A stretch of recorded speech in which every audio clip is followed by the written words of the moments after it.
सर्वसामान्यांचा आवाज बेधडकपणे मांडणारा न्यूज चॅनल म्हणजेच बेधडक बेधडक.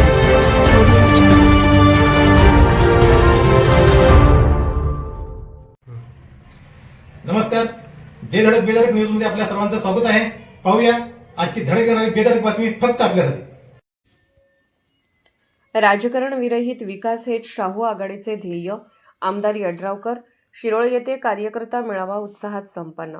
शिरोळ तालुक्याचा सर्वांगीण आणि राजकारणाविरहित विकास हेच राजश्री शाहू विकास आघाडीचे प्रमुख उद्दिष्ट असून सर्वसामान्यांच्या हाताला काम मिळावे व त्यांचे आर्थिक स्थैर्य वाढावे यासाठी आम्ही कटिबद्ध आहोत. शिरोळ तालुक्यात आतापर्यंत सुमारे 2000 कोटी रुपयांची विकास कामे करण्यात आली असून विरोधकांकडे टीकेशिवाय कोणताही ठोस विकासात्मक मुद्दा उरलेला नाही. ग्रामपंचायतीपासून जिल्हा परिषद, पंचायत समिती, आमदार व खासदार हे सर्व एकाच विचाराचे असतील तरच तालुक्याच्या विकासाला खरी गती मिळते. स्वर्गीय दत्ताजीराव कदम यांच्या वारसाचा उल्लेख करत केवळ पुतळ्याला हार घालणे म्हणजे आदरांजली नव्हे, तर त्यांच्या वारसांना राजकीय प्रवाहात सामावून घेणे ही खरी आदरांजली आहे. त्यामुळे सर्वांना सामावून घेऊन आम्ही राजश्री शाहू विकास आघाडीच्या माध्यमातून जिल्हा परिषद व पंचायत समितीच्या सर्वच जागा मोठ्या मताधिक्याने निवडून आणू असा विश्वास आमदार राजेंद्र पाटील यड्रावकर यांनी व्यक्त केला. शिरोळ तालुक्यातील 7 जिल्हा परिषद व 14 पंचायत समिती निवडणुकांच्या पार्श्वभूमीवर राजश्री शाहू विकास आघाडी व मित्र पक्षाचा संयुक्त कार्यकर्ता मेळाव्यात आमदार राजेंद्र पाटील यड्रावकर बोलत होते.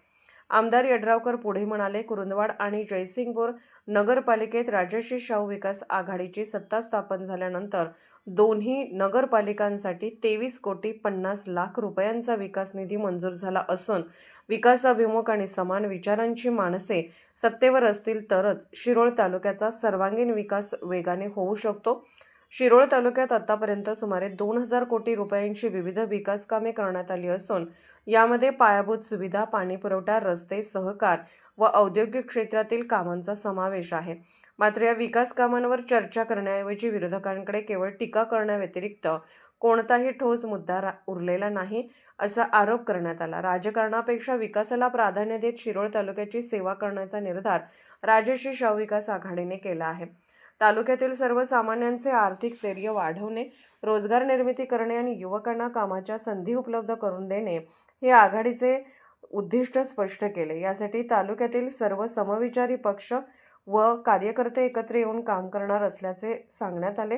केवळ आमदार आणि खासदार निवडून दिल्याने विकास होत नाही, तर ग्रामपंचायतीपासून जिल्हा परिषद, पंचायत समिती, आमदार, खासदार हे सर्व एकच विचाराचे आणि विकासाभिमुख असतील तरच तालुक्याच्या विकासाला खरी गती मिळते, असे मत व्यक्त करण्यात आले.